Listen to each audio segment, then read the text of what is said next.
어제 저희 또 샤bat 디너를 했는데 어제는 사람도 많이 오고 좀 늦어져 가지고 저희가 하던 토라 포션을 안 한다고 하니까 우리 모니카 자매가 상당히 좀 서운해 하더라고요. 그러면서 오늘 이 토라 포션이 이 피너클이라는 표현을 하더라고요. 이 전체 토라 중에서 아주 정점이다. 정점에 해당하는 부분이다. 그러면서 본인이 묵상했던 그런 내용을 좀 나눴어요. 그래서 또 저희도 또 조금 중요한 부분들을 어제 좀 나눴습니다. 예. 오늘 말씀을 통해서도 또 이 말씀들이 이 부분이 왜 유대인들에게 중요한지 또 같이 또 우리가 좀 한번 생각해보는 시간이 되었으면 좋겠습니다. 생존 자체가 문제가 될 때 인간은 살아남는 것 그 자체에 온통 관심을 기울이게 됩니다. 그런데 살아남는 것보다 더 중요한 것이 있죠. 그것은 우리가 어떠한 존재로 살아가는가입니다. 이스라엘 백성들은 애굽에서 힘든 삶을 살았죠. 그들의 관심은 온통 그 노예로서 그 고된 노역을 벗어나는 것, 그래서 자유로운 그런 삶을 누리는 것이었죠. 다행히 하나님의 은혜로 출애굽의 기적이 일어났습니다. 그들은 살아서 광야로 나왔죠. 그런데 광야로 나온 그들에게 새로운 삶의 명제가 주어졌습니다. 그것은 이제 그들이 하나님의 백성으로 어떻게 살아가야 하는가라는 문제이죠. 오늘은 그 문제를 함께 살펴보면서 은혜를 나누고자 합니다. 성경에 보면 이스라엘 백성은 이제 애굽 땅을 떠난 지 3개월이 되던 날 신의 광야에 이르렀다라고 나옵니다. 근데 우리가 3개월이 되던 날 그래서 보통 3개월 만에 3개월 후에 도착을 했나 이렇게 생각하기 쉽습니다. 그런데 3개월이 되던 날은 3개월 후가 아니라 세 번째 달이 되던 날이란 뜻입니다. 유대력으로 세 번째 달인 시반월 첫째 날에 이 백성이 신의 산 앞에 이르게 된 것이죠. 자, 신의 산은 그 시나이 반도 가장 밑에 있습니다. 왜 애굽에서 가나안으로 가는 지름길을 놔두고 이 백성은 이 신의 산까지 와야만 했을까요? 그것은 출애굽의 목적이 단순히 이스라엘 백성이 애굽에서 가나안으로 그들을 재배치하는 것이 아니었기 때문입니다. 출애굽의 가장 중요한 목적은 이스라엘 백성을 하나님의 언약을 가진 언약 백성으로 만드는 데 있었던 것이죠. 그들은 이제 바로의 노예가 아니라 하나님의 백성이라는 정체성을 갖게 된 것이죠. 그래서 그들은 그 새로운 정체성에 맞는 삶의 방식과 가치를 가져야만 했던 것입니다. 그래서 그들은 가나안에 이르기 전에 하나님의 그 언약에 대해서 알게 되고 배워가는 시간이 필요했던 것입니다. 신의 산은 하나님께서 그래서 염두에 두셨던 장소였습니다. 출애굽기 3장 12절 처음 모세를 불렀던 장면이죠. 같이 한번 읽겠습니다. 하나님이 이르시되 내가 반드시 너와 함께 있으리라. 내가 그 백성을 애굽에서 인도하여 낸 후에 너희가 이 산에서 하나님을 섬기리니 이것이 내가 너를 보낸 증거니라. 자, 여기서 이 산이 바로 신의 산입니다. 모세가 하나님을 처음 만났던 부르심을 받았던 곳이죠. 하나님은 모세에게 내가 선 곳은 거룩한 땅이다. 내 발에서 신을 벗으라. 그렇게 말씀을 하셨습니다. 하나님은 모세에게 자신을 계시하셨던 그 거룩한 땅에 이스라엘 전체 백성을 부르고 그들을 세우기 원하셨던 것이죠. 하나님은 이제 다시 이스라엘 백성들을 이끌고 이제 시내 산 앞에 이른 모세에게 이런 말씀을 하셨습니다. 5절 6절 같이 한번 또 읽겠습니다. 세계가 다 내게 속하였나니 너희가 내 말을 잘 듣고 내 언약을 지키면 너희는 모든 민족 중에서 내 소유가 되겠고 너희가 내게 대하여 제사장 나라가 되며 거룩한 백성이 되리라. 너는 이 말을 이스라엘 자손에게 전할지니라. 아멘. 여기서 우리는 하나님께서 이스라엘 백성들을 어떻게 여기시는지, 어떻게 바라보고 계시는지 알 수 있습니다. 세 가지로 나오죠. 첫 번째는 하나님의 소유라는 것입니다. 두 번째는 그들이 제사장의 나라라는 것입니다. 세 번째는 거룩한 백성이라는 것입니다. 소유라는 말은 히브리어로 세굴라입니다. 세굴라. 보물이라는 뜻입니다. 특별한 보물. 특별한 보물을 아무에게나 그냥 주는 사람은 없겠죠. 그만큼 이스라엘 백성은 하나님이 아끼시는, 다른 누구에게 줄 수 없는 소중한 보물과 같은 존재였던 것입니다. 그래서 이스라엘 백성들은 다른 우상에게 눈을 돌려서는 안 되는 것이었죠. 그런 하나님의 특별한 존재가 된 것입니다. 제사장 나라는 히브리어로 맘레켓 코하님입니다. 맘레켓에서 이제 맘라카, 왕국, 왕이 통치하는 나라, 왕국, 그 맘라카라는 단어가 있는데요. 그 당시 제국의 왕들은 어떠한 존재였습니까? 왕들은 군사적으로나 경제적으로 힘의 우위를 가지고 다른 나라를 정복하려는 자들입니다. 그런데 하나님께서는 이 나라라는 표현을 했지만 제사장 나라라고, 제사장이 다스리는 나라라는 표현을 하셨습니다. 제사장이 하는 일은 정복이 아니라 축복이죠. 이스라엘 백성들은 다른 민족을 축복하는 사명을 가진 그런 나라가 된 것입니다. 또한 거룩한 백성은 고이 카도시라는 말인데요. 거룩한이라는 형용사는 사람에게 붙이기에는 좀 부담되는 그러한 형용사입니다. 하나님에게나 붙을 수 있는 그러한 단어이죠. 자, 그런데 어떻게 일개 민족이 거룩한 백성이라는 그런 타이틀을 가질 수 있었을까요? 그것은 하나님께서 그만큼 이스라엘 이 민족이 거룩한 백성, 하나님을 닮은 거룩한 백성이 되기를 원하셨기 때문입니다. 자, 하나님께서 이제 신의 산 앞에 이른 이스라엘 백성을 이렇게 나의 소유, 제사장 나라, 거룩한 백성이다라고 그들의 존재를 새롭게 규정해 주십니다. 자, 그런데 그들이 그러한 존재가 되기 위해서는 조건이 있었습니다. 그것은 그들이 하나님의 말씀을 잘 듣고 그의 언약을 지켜야 했던 것입니다. 그래서 하나님께서는 시바놀 6째 날에 이스라엘 백성에게 십계명과 또 그에 따른 율법들을 언약으로 주시는 것이죠. 그날이 유월절, 그 출애굽하고 나서 50일째 되는 날입니다. 출애굽 이후 50일이 어떤 날이죠? 오순절. 예, 오순절입니다.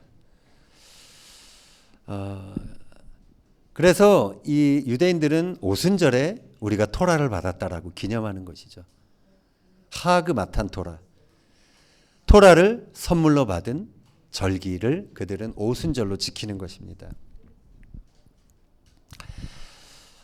유대인들은 이날을 자신들이 하나님과 결혼한 날이다라고 그렇게 생각합니다. 그 시내산의 그 구름과 그 영광이 둘린 그것이 마치 이스라엘 신랑 신부가 결혼할 때 캐노피 그런 하얀 천막 아래에서 결혼하거든요. 그 휘장이라고 생각을 하는 것이죠. 그리고 그날 받은 십계명을 그들의 언약문서, 결혼문서라고 그들은 생각을 하는 것입니다. 6월절 이스라엘 백성들에게 시작된 이 출애굽의 구원 역사는 그래서 이렇게 오순절에 비로소 그 의미가 완성이 되는 것입니다. 그래서 이스라엘 백성들은 단지 해방된 노예가 아니라 오순절 날에 이르러 하나님의 말씀을 받게 된 그러한 언약 백성이 된 것이죠. 하나님의 언약 백성으로 존재하도록 하나님께서는 이들에게 율법을 주신 것입니다. 그 율법의 가장 핵심적인 내용이 우리가 잘 아는 십계명입니다. 예전에는 주일학교에서 십계명도 막 외우고 세례받기 전에 십계명도 외우고 그렇게 했는데 여러분이 외우고 계시는지는 모르겠어요. 아마 그 내용에 대해서는 한 번쯤은 들어봤을 것입니다. 10가지 계명이 있는데 우리가 그 의미를 간략하게만 좀 이 시간 되짚어 보겠습니다. 세 가지 계명 그리고 마지막 한 가지 계명 이렇게 좀 분류해서 의미를 나눠보겠습니다. 첫째 계명은 나 외에는 다른 신들을 내게 두지 말라입니다. 둘째는 너를 위하여 새긴 우상을 만들지 말라입니다. 셋째는 내 하나님 여호와의 이름을 망령되게 부르지 말라는 것이죠. 자, 이 세 가지 계명 하나님과의 관계에 대한 정의입니다. 너희가 이제 하나님의 백성이 되었다라는 것입니다.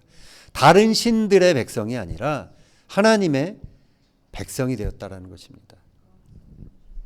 이제 애굽의 신들이 너희들의 주인이 될 수 없다라는 것입니다. 이제 가나안 땅에서 바알이 너희를 인도하는 신이 아니라는 것이죠.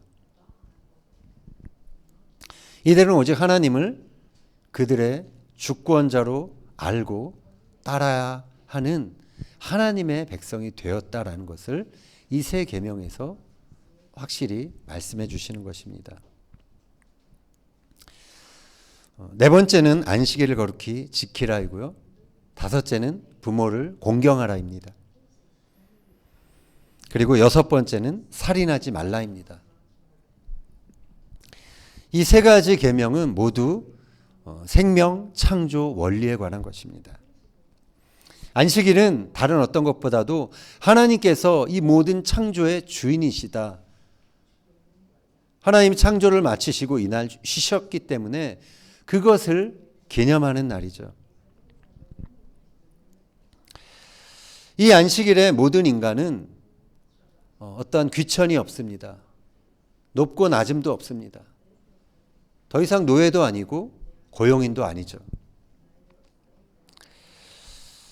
이날은 하나님께서 지으신 하나님의 소유, 하나님의 백성으로 우리가 이 땅에 존재하는 것이죠.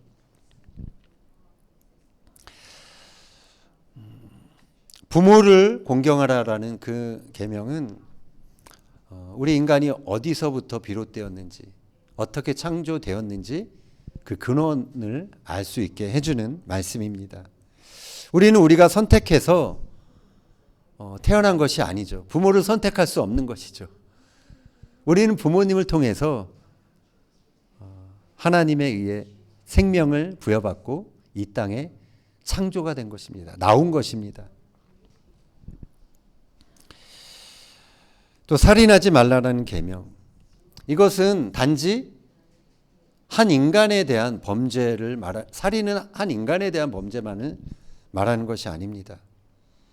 모든 인간이 하나님의 형상을 따라 창조된 소중한 사람들인데 그 생명을 살인하는 것은 하나님께 대한 범죄라는 것이죠.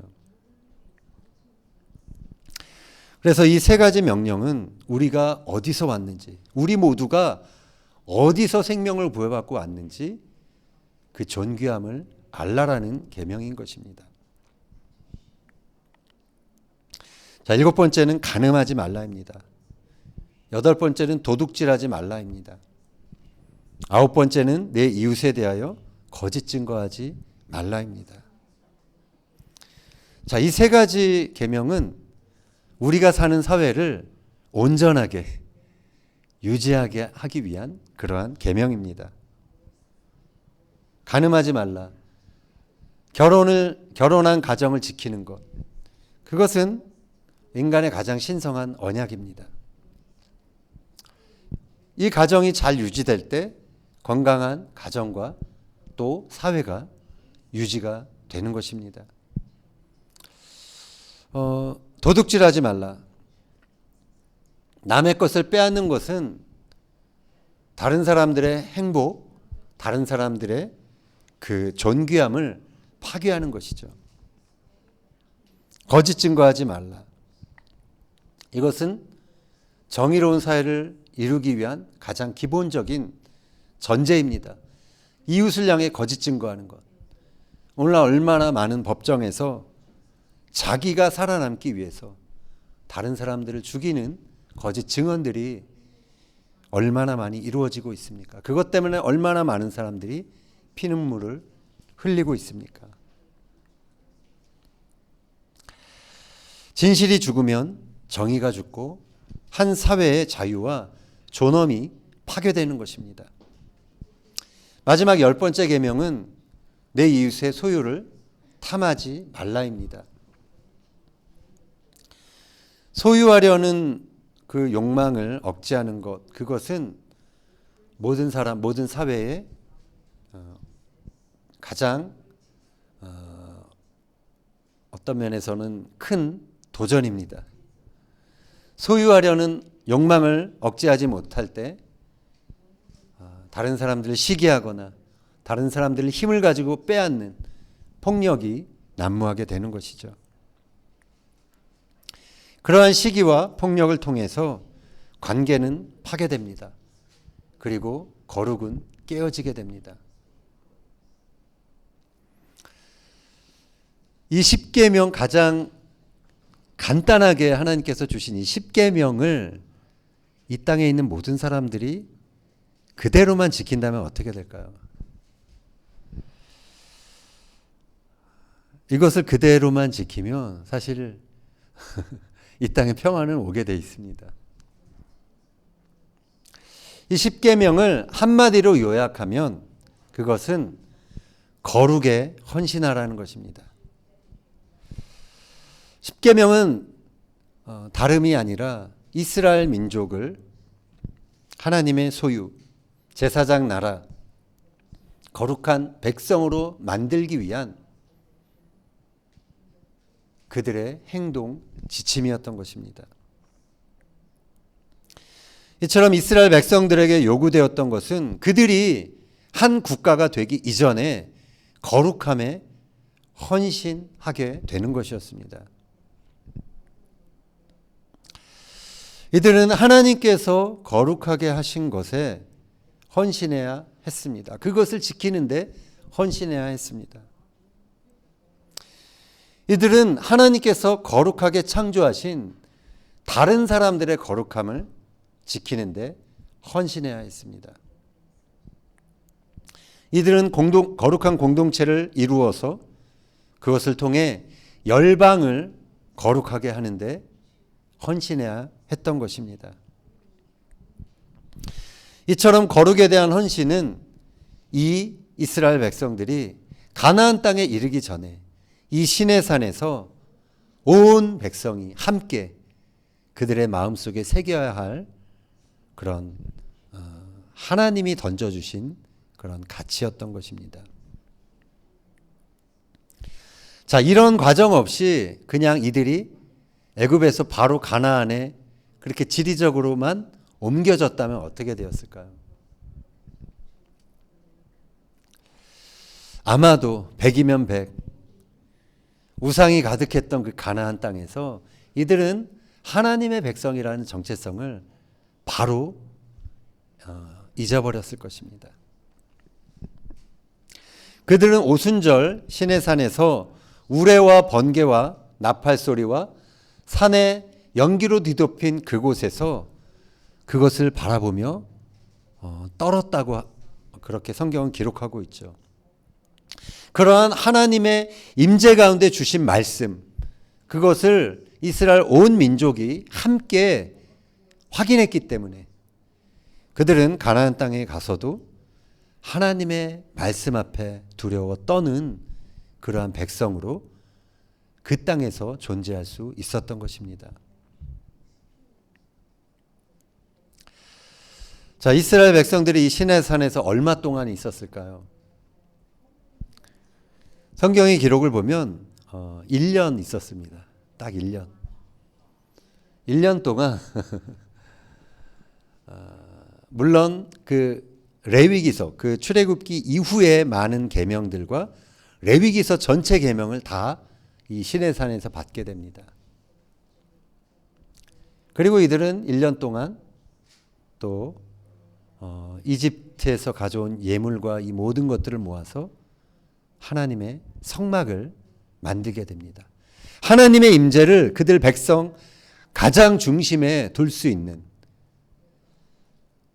그러한 모든 준비를 이 시내산에서 하게 되는 것이죠. 자, 그렇게 준비해서 가나안 땅에 이스라엘 백성이 드디어 들어갔습니다. 그렇게까지 준비해서 들어갔지만 이들이 가나안 땅에서 몇 년을 버텼을까요? 이들은 1000년을 버티지 못했습니다. 900년도 버티지 못하고 한 860년 가량, 그 정도 그나마 그래도 나라로서 하나님의 계명을 중요시하는 나라로서 있다가 기원전 586년에 남유다까지 멸망하게 됩니다. 이들이 계속해서 그 거룩함에, 하나님의 말씀에, 그 언약에 헌신하지 못했기 때문에 그렇게 된 것입니다. 이사야 선지자는 그래서 이 민족의 멸망에 대해서 선포해야 했습니다. 여호와께서 사람들을 멀리 옮기셔서 이 땅 가운데, 이 가나안 땅에 황폐함이 많아질 것이다 라고 예언했습니다. 그러나 이사야가 또 한 가지 했던 내용 중에 하나는 나무가 배임을 당해도 나무를 베도 그 나무의 그 그루터기는 남아있잖아요. 그렇듯이 하나님께서 이 백성을 옮기시지만 이 땅에 그루터기처럼 거룩한 씨가 남아있게 될 것이다 라는 예언의 말씀을 했습니다. 자, 그 거룩한 씨는 무엇일까요? 누구일까요? 이사야가 그 메시아 시대에 일어날 일들을 이렇게 예언하고 있습니다. 이사야서 4장 2절 4절 같이 읽겠습니다. 그날의 여호와의 싹이 아름답고 영화로울 것이요 그 땅의 소사는 이스라엘의 피난한 자를 위하여 영화롭고 아름다울 것이며 시온에 남아있는 자, 예루살렘에 머물러 있는 자, 곧 예루살렘 안에 생존한 자 중 기록된 모든 사람은 거룩하다 칭함을 얻으리니 이는 주께서 심판하는 영과 소멸하는 영으로 시온의 딸들의 더러움을 씻기시며 예루살렘의 피를 그 중에서 청결하게 하실 때가 됨이라. 자, 이 말씀에 의하면 거룩한 씨는 메시아가 오셔서 예루살렘을 청결하게 하실 때, 그때 거룩하다 함을 그렇게 칭함을 입는 사람들을 가리키는 것입니다. 예수님께서는 이제 공생애를 거의 마무리하면서 예루살렘에 가셔서 성전을 정결케 하십니다. 그리고 제자들과 마지막 만찬을 하시면서 이자는 내 피로 세운 새 언약이다라는 말씀을 하십니다. 그리고 십자가를 지고 죽으시고 다시 부활하신 다음에 제자들을 만나시죠. 그러면서 내 아버지께서 약속하신 것을 보낼 때까지 너희가 예루살렘에 머물라라고 말씀을 하셨습니다. 이 말씀을 남기시고 예수님은 하늘로 올라가셨죠. 제자들은 이 예수님의 말씀에 따라 예루살렘에 머물며 기도합니다. 함께 모인 사람들이 120명 가량이 되었죠. 그들은 마음을 같이 해서 전심으로 기도했습니다. 하나님이 주실 것, 하나님의 그 약속을 그들은 기다렸죠. 그리고 마침내 오순절날 그들은 성령을 받게 됩니다. 하나님 아버지께서 약속하신 것은 다름 아니라 성령이었던 것입니다. 우리가 앞부분에서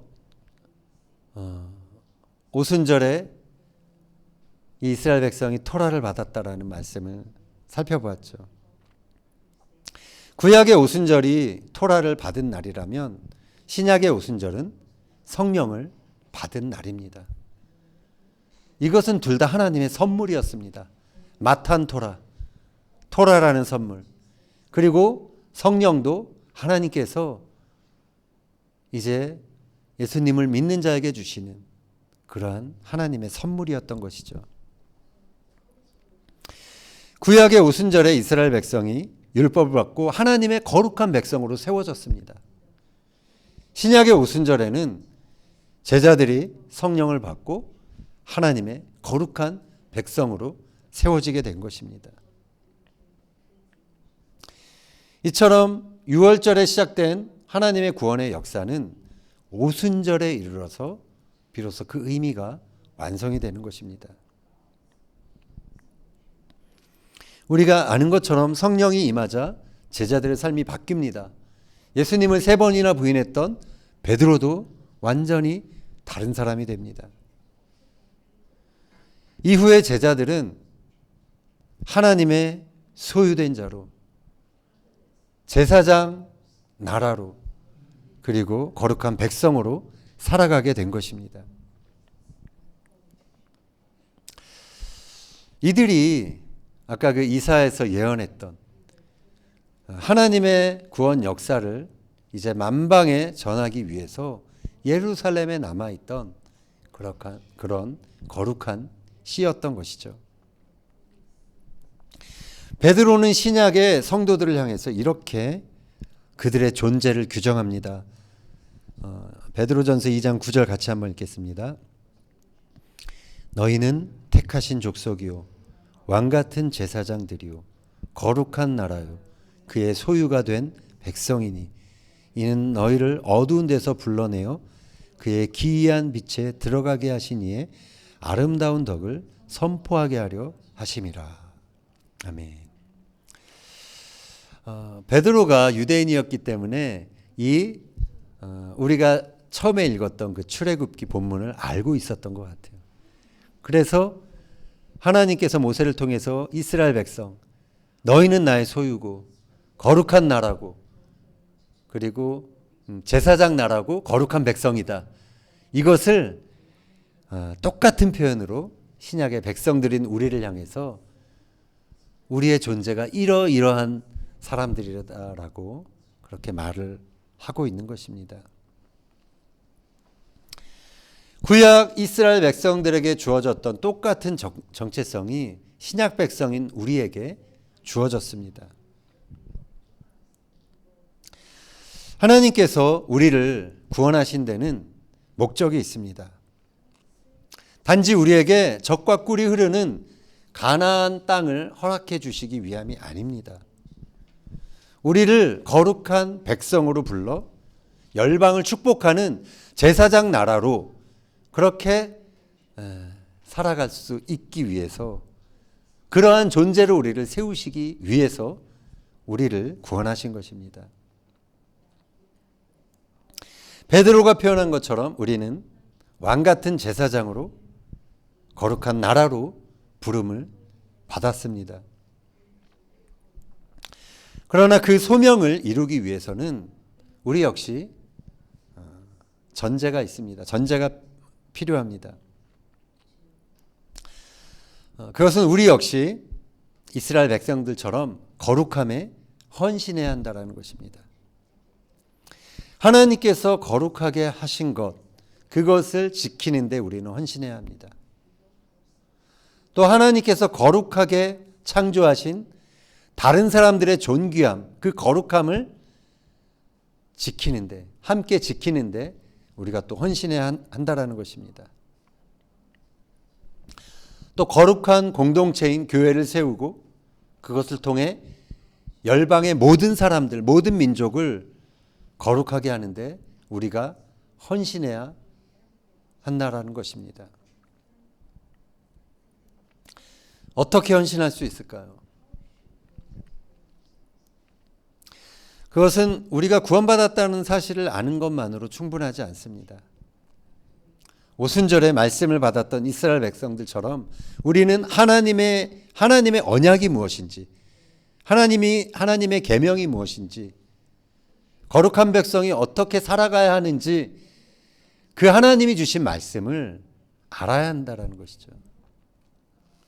그리고 오순절에 또 신약시대에 성령을 받았던 제자들처럼 우리 역시 그 성령의 은사와 충만함을 받아야 한다는 것입니다.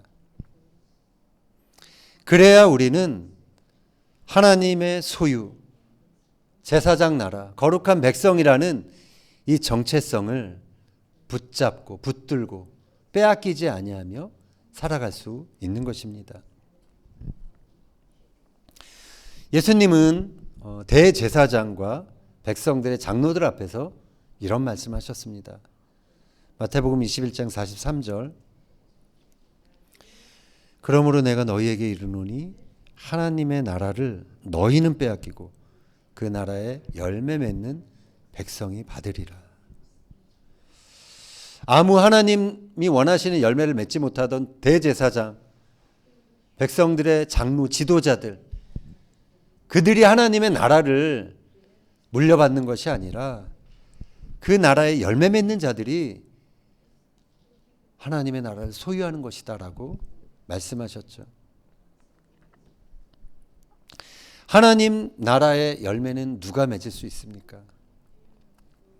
그것은 하나님의 소유된 자가 맺을 수 있는 것입니다. 하나님의 마음과 합하여져 있기 때문에, 하나님이 제사장으로 세우신 그 사명을 붙들고 있는 사람, 하나님이 거룩하게 하신 그 은혜를 잊지 않고 있는 사람, 그 사람이 하나님 나라에 열매 맺는 일에 관심을 갖고 참여하게 되는 것이죠. 우리가 그래서 하나님 나라 열매 맺는 자로 살아가기 위해서는 오순절에 임했던 하나님이 주셨던 그 말씀, 그리고 그 성령에 대한 그 모든 계시들이, 그 은혜가 반드시 필요한 것이죠. 말씀과 성령을 통해 우리는 하나님의 마음이 무엇인지 알아가야 합니다. 우리의 성격, 우리의 성품이 바뀌어야 합니다. 우리가 삶을 바라보는 관점과 습관들이 바뀌어야 합니다. 생존을 걱정하던 그 노예에서 하나님의 뜻을 추구하는 하나님 나라 거룩한 백성의 정체성으로 우리는 바뀌어져야만 하는 것입니다.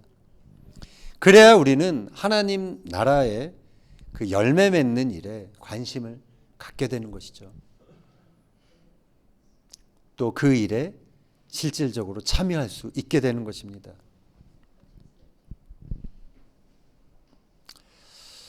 우리는 여전히 팬데믹으로 정말 멈춰져 있는 것 같은 그러한 시간을 지금 꼬박 2년째 살고 있습니다. 2년 전 2월 초였던 것 같아요. 2월 초에 대한항공 또 회항도 하고 정말 그때 처음 느꼈던 충격이 또 아직도 생각이 나는데, 우리가 아직도 이 시간의 정지 것을 벗어나지 못하고 있습니다. 이 시간이 염려와 불안으로 낭비되는 시간이 되지 않기를 바랍니다. 멈춘 듯한 이 시간, 우리가 정말 이스라엘 백성들이 시내산에서 어디 가지도 못하고 그곳에 꼼짝 못하면서 하나님의 그 마음을 다운로드 받았던 것처럼, 우리가 멈춰진 듯한 이 시간에 하나님과 온전히 연합하는데 좀 더 집중할 수 있는 저와 여러분이 되었으면 좋겠습니다. 말씀과 성령을 통해 나의 옛 자아가 무너지게 되는 시간이 되었으면 좋겠습니다. 애굽의 습관을 우리가 완전히 벗어나는, 그래서 하나님 나라 백성이라는 그 분명한 정체성 위에 세워지는 그러한 시간 되기를 축복합니다. 우리가 그렇게 하나님 나라 백성으로 거듭나야 하는 것입니다.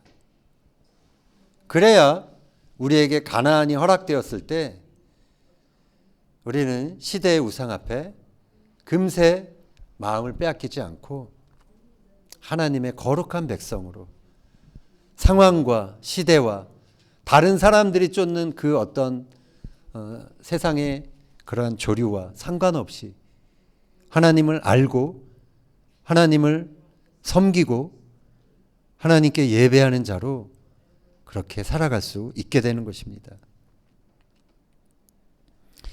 이 어려운 시대에 단지 살아남는 것보다 더 중요한 일이 있습니다. 그것은 우리가 어떠한 존재로 살아가는가 하는 문제입니다. 바라기는 어려운 환경 속에서도 나 자신만의 생존만을 위해서가 아니라 하나님 나라의 열매 맺는 그런 일을 위해 살아갈 수 있는 왕 같은 제사장, 하나님의 거룩한 백성으로 살아가는 저와 여러분이 되기를 예수님의 이름으로 축원합니다.